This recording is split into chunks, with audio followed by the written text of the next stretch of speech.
नमस्कार, मैं doctor Rupa Mangalani, associate professor political science department में। हमारा आज का टॉपिक है फ्रांस के संविधान के अध्ययन का महत्व। तो जैसा कि हम जानते हैं कि फ्रांस का संविधान बीए पार्ट 2 के प्रमुख राज्य व्यवस्थाओं का एक मुख्य टॉपिक है जिस पर कि अक्सर सवाल आते हैं। तो फ्रांस के संविधान के बारे में ब्रोगन का ये कहना है कि पंचम गणतंत्र का संविधान ना तो अमेरिका के समान एक अध्यक्षात्मक संविधान है और ना ही ब्रिटेन के समान एक संसदीय संविधान है, बल्कि ये दोनों का मिश्रण है। तो दुनिया में एकमात्र ऐसा देश फ्रांस का संविधान जिसमें अमेरिका के संविधान की अध्यक्षात्मक शासन व्यवस्था की विशेषताएं और ब्रिटेन के संविधान की संसदीय शासन व्यवस्था की विशेषताएं दोनों ही मिलती हैं, वो अपने आप में जानना बहुत रोचक है। तो फ्रांस पश्चिम यूरोप का सबसे बड़ा देश है। इस देश का विस्तार 42 डिग्री 20 इंच और 51 डिग्री 5 इंच उत्तरी अक्षांशों और 7.8 और 4.52 पश्चिमी देशांतरों के मध्य है। इसके उत्तर में इंग्लिश चैनल, उत्तरी सागर, बेल्जियम और लग्जमबर्ग, पूर्व में जर्मनी, स्विट्जरलैंड और इटली, दक्षिण में भूमध्य सागर और स्पेन तथा पश्चिम में अटलांटिक सागर है। फ्रांस का जो की अवस्थिति है वो शीतोष्ण कटिबंधीय देश की है। यूरोप का 1/4 गेहूं अकेला फ्रांस उत्पन्न करता है। खनिज और लोहे के विशाल भंडार हैं। फ्रांस का राजनीतिक जीवन को अगर देखा जाए तो फ्रांस में पुराने समय में राजतंत्र था। फ्रांस की क्रांति ने यहाँ गणतंत्र स्थापित किया। इसके बाद यहाँ गणतंत्रात्मक और शाही शासन व्यवस्था एक दूसरे के बाद चलती रही। 1958 में चार्ल्स डिगॉल के नेतृत्व में यहाँ 5वें गणतंत्र की स्थापना हुई। फ्रांस का राजनीतिक जीवन जहाँ एक और अनिश्चितता और उथल पुथल का सूचकांक है, वहीं दूसरी ओर फ्रांस ने यूरोप के शक्ति संतुलन में प्रभावी भूमिका का निर्वाह किया है। फ्रांस की इसी भूमिका को ध्यान में रखते हुए कहा जा सकता है कि जब फ्रांस को सर्दी लगती है तो यूरोप को छींक आ जाती है। इस दृष्टि से फ्रांस की भूमिका को ध्यान में रखा गया है। फ्रांसीसियों को दार्शनिक जाति कहा जाता है और फ्रेंच शासन प्रणाली पर रूसो, मोंटेस्क्यू, वोल्टेयर, दिदरो और सोरेल जैसे दार्शनिकों के राजनीतिक विचारों का पर्याप्त प्रभाव पड़ा है। फ्रांस ने दुनिया को शक्ति पृथक्करण का सिद्धांत, सार्वभौमिक मताधिकार, स्वतंत्रता, समानता और भ्रातृत्व के सिद्धांत और आधुनिक विश्व को अनेक देन दी है। तो फ्रांस का संविधान जो है बहुत महत्वपूर्ण है। फ्रांस में संवैधानिक विकास होता है। फ्रांस राज्य क्रांति से लेकर 1958 तक वहाँ एक रूपरेखा प्रस्तुत की जा सकती है। जहाँ तक फ्रांस में हम जानते हैं कि नेपोलियन बोनापार्ट की शासन व्यवस्था भी रही। फ्रांस के संविधान को ध्यान देने से पहले ये अक्सर ये कहा जाता है कि 1789 में फ्रांस में औसतन हर 12वें वर्ष पर संविधान बदला है, लेकिन 5वें गणतंत्र के बाद फ्रांस की शासन व्यवस्था में स्थिरता दिखाई देती है।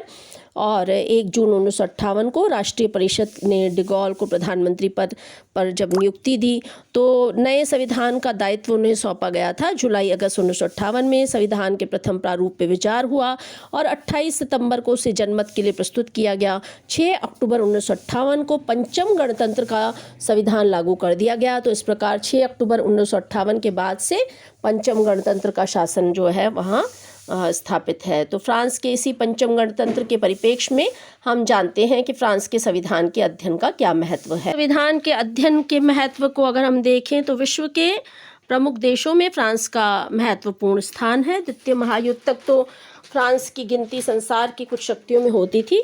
आज भी फ्रांस 5 बड़ी शक्तियों में से एक है।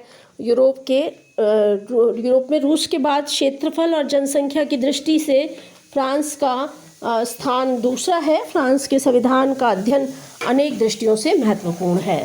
तो सबसे पहला महत्व देखें तो ऐतिहासिक दृष्टि से फ्रांस का प्रभाव विश्व के अनेक देशों विशेषकर यूरोप महाद्वीप पर बहुत पड़ा है।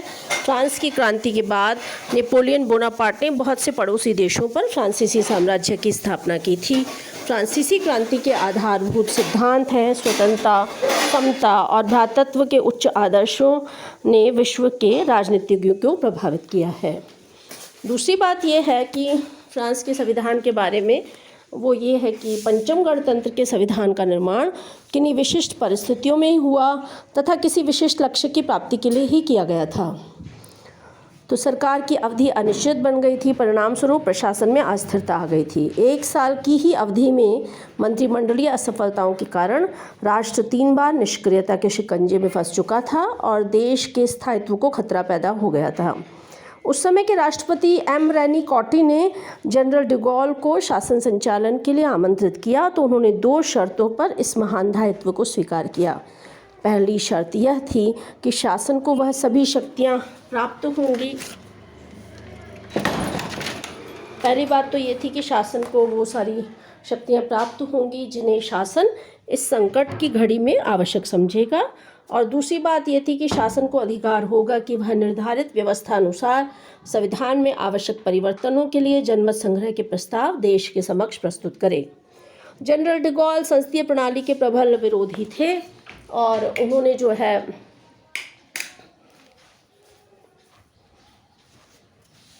जनरल डिगॉल संसदीय शासन प्रणाली के विरोधी थे और वो चाहते थे कि बंद करोगे। डिगॉल एक शक्तिशाली राष्ट्रपति के पक्ष में थे। इसके विपरीत मिचेल डिब्री जैसे व्यक्ति संसदीय सरकार के पक्षपाती थे, किंतु वो ऐसी संसद के पक्षपाती नहीं थे जो सरकार को निष्क्रिय बना दे। तीसरी तरफ संसद के कुछ ऐसे सदस्य थे जो देश के अध्यक्षात्मक शासन प्रणाली की स्थापना का विरोध कर रहे थे। तो इस परिप्रेक्ष्य में अगर देखा जाए तो ये 3 तरह के मत थे। परिणाम स्वरूप फ्रांस में जो शासन प्रणाली निर्मित हुई वह न तो संसदीय है और न ही अध्यक्षात्मक। पंचम गणतंत्र का जो संविधान है, हाँ, तीसरी बात यह है कि फ्रांस की न्याय व्यवस्था और स्थानीय शासन प्रणाली ने भी अन्य यूरोपीय देशों पर ब्रिटेन से भी अधिक प्रभाव डाला है। जबकि ब्रिटेन में विधि का शासन है, फ्रांस में भिन्न न्याय एवं विधि व्यवस्था के विकास के साथ प्रशासनिक विधि व प्रशासनिक न्यायालयों का विकास हुआ है। तो आपसे अक्सर परीक्षा में पूछा जाता है कि प्रशासनिक न्यायालय और प्रशासनिक विधि किस देश की शासन प्रणाली की विशेषता है, तो उसका उत्तर है फ्रांस। फ्रांस से ही हमें शक्ति पृथक्करण का सिद्धांत मिला है। राजनीति शास्त्र को 5वें गणतंत्र के संविधान में शक्ति पृथक्करण के सिद्धांत को मान्यता दी गई। 3 जून 1958 के अधिनियम में इसका स्पष्ट उल्लेख था। जनरल डिगॉल ने भी 16 जून 1958 के भाषण में इसकी पुष्टि की थी। 5वीं बात संविधान परिषद की है, कॉन्स्टिट्यूशनल काउंसिल की है। ये जो संविधान परिषद जैसी व्यवस्थाएं भी फ्रेंच संविधान को विशिष्ट महत्व प्रदान करती है। संविधान के विद्यार्थी के लिए ऐसे संविधान का अध्ययन अपरिहार्य बन जाता है। भारत में निर्वाचनों का समूचा दायित्व एक स्वतंत्र आयोग को सौंप दिया गया है जिसे निर्वाचन आयोग कहा जाता है, तथा कानूनों, नीतियों व आदेशों की संवैधानिकता की जाँच सर्वोच्च दायित्व को संविधान परिषद को सौंपता है। तो इस प्रकार हमने देखा कि फ्रांस के संविधान में संविधान के 7वें अध्याय में ही संविधान परिषद के बारे में उल्लेख है। छठी बात यह है कि फ्रांस के संवैधानिक विकास के अध्ययन से स्पष्ट है कि फ्रांस में शासन पद्धति के क्षेत्र में अनेक सफल और असफल प्रयोग हुए हैं। इसी कारण फ्रांस को राजनीतिक प्रयोगों की प्रयोगशाला कहा जाता है। 1789 में फ्रांस ने औसत प्रति 12-13 वर्ष में अपना संविधान बदला है। 1.5-2 शताब्दी के पिछले काल में फ्रांस में 2 राजतंत्र, 2 साम्राज्य व फ्रेंच राज्य स्थापित हुए तथा इसी काल में 12 संविधान व चार्टर इस देश ने स्वीकार किए।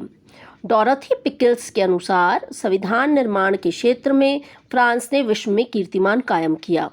C.F. स्ट्रॉन्ग के शब्दों में संविधान निर्माण व्यावहारिक राजनीति की एक शाखा है जिसमें संसार ने फ्रांसीसियों को सर्वोत्तम कलाकार के रूप में देखा है। तो इस प्रकार ये फ्रांस के संविधान के अध्ययन का महत्व है जो कि हमें जानना चाहिए, और इसी अध्ययन के महत्व को जो है स्पष्ट किया गया है विविध विचारकों के द्वारा। दरअसल पंचम गणतंत्र के संविधान की जो मुख्य विशेषताएं हैं उसको अलग अलग नाम से पुकारा जाता है। पंचम गणतंत्र को ही, उसके कॉन्स्टिट्यूशन को ही जनरल द गॉल के अनुकूल, tailor made for general de Gaulle, अर्ध राजतंत्रीय, अर्ध राष्ट्रपतीय, संसदीय साम्राज्य, अव्यवहार्य, फ्रेंच संवैधानिक इतिहास का सबसे बुरा संविधान तथा क्षणिक आदि अनेक प्रतिक्रियाएं और संज्ञाएं दी गई। दरअसल उसका नामांकन राजतंत्र या गणतंत्र या अध्यक्षीय करने की प्रवृत्ति रही है। तो पंचम गणतंत्र के संविधानों को संविधान के किसी मान्य प्रतिमान के अनुरूप नहीं देखा जा सकता। इसका मुख्य कारण है कि इस संविधान का अपना विशिष्ट स्वरूप है। यह न तो पूर्णतः अध्यक्षात्मक है, यद्यपि राष्ट्रपति गणतंत्र का वास्तविक शासक है, और यह न ही पूर्णतः संसदीय है, यद्यपि प्रधानमंत्री व मंत्रिपरिषद को राष्ट्रीय परिषद के प्रति उत्तरदायी बनाया गया है, और न ही यह स्विट्जरलैंड की तरह मिलीजुली व्यवस्था है, यद्यपि मंत्रिपरिषद के सदस्य संसद के सदस्य नहीं होते। यह संविधान, फ्रांस का यह संविधान विलक्षण है और अपने ढंग का है। यह अपने प्रतिमान का निर्माण आप करता है और इस दृष्टि से संविधानवाद के लिए एक निराली देन है। तो आप जो है ये फ्रांस के संविधान के अध्ययन का महत्व क्यों है, और ये जो 28 सितंबर को 1958 को जनमत संग्रह के लिए प्रस्तुत हुआ और 6 अक्टूबर 1958 से पंचम गणतंत्र लागू हुआ, इसको आप पढ़ें और इसकी विशेषताओं को जानें, क्योंकि पंचम गणतंत्र की विशेषताओं का अध्ययन करते समय ये ध्यान रखना आवश्यक है कि संविधान की जो पृष्ठभूमि थी वो उन 3 निर्णायक तत्वों की थी जिसने पंचम गणतंत्र को स्वरूप प्रदान किया। पहली बात, 3 जून 1958 का संवैधानिक अधिनियम फ्रांस के भावी संविधान के आधारभूत सिद्धांतों का उल्लेख था। दूसरी बात, जनरल डी गॉल और उनकी वैधानिक मान्यताओं जो कि संसदीय शासन व्यवस्था के पक्ष में नहीं थे, वो भी उस पर प्रभावित रहा। और तीसरी बात, वो विकट और विषम आंतरिक और बाह्य परिस्थितियां थी जिससे फ्रांस उस समय जकड़ा हुआ था और जिससे इस नए संविधान में इसका समाधान ढूंढा गया। तो यद्यपि हम संक्षेप में कह सकते हैं कि संविधान निर्माताओं का कार्य जो है वो इन तीनों तत्वों के आलोक में उन्होंने एक विलक्षण प्रतिमान गढ़ा है और निर्मित और लिखित संविधान बनाया है। कुल 92 अनुच्छेद हैं, 15 खंडों में विभक्त है और अपेक्षाकृत एक कठोर संविधान है, संक्षिप्त संविधान है, एकात्मक शासन की व्यवस्था करता है 5वां गणतंत्र, और उसके साथ साथ गणतंत्रीय शासन व्यवस्था और लोकतांत्रिक शासन व्यवस्था का समर्थन करता है। इसमें व्यवस्थापिका और कार्यपालिका का पृथक्करण है, शक्तिशाली राष्ट्रपति का प्रावधान है। तो फ्रांस के इस संविधान के परिप्रेक्ष्य में इस टॉपिक को तैयार करें और अपने परिवार के स्वास्थ्य का ध्यान रखिए। शुभकामनाएं।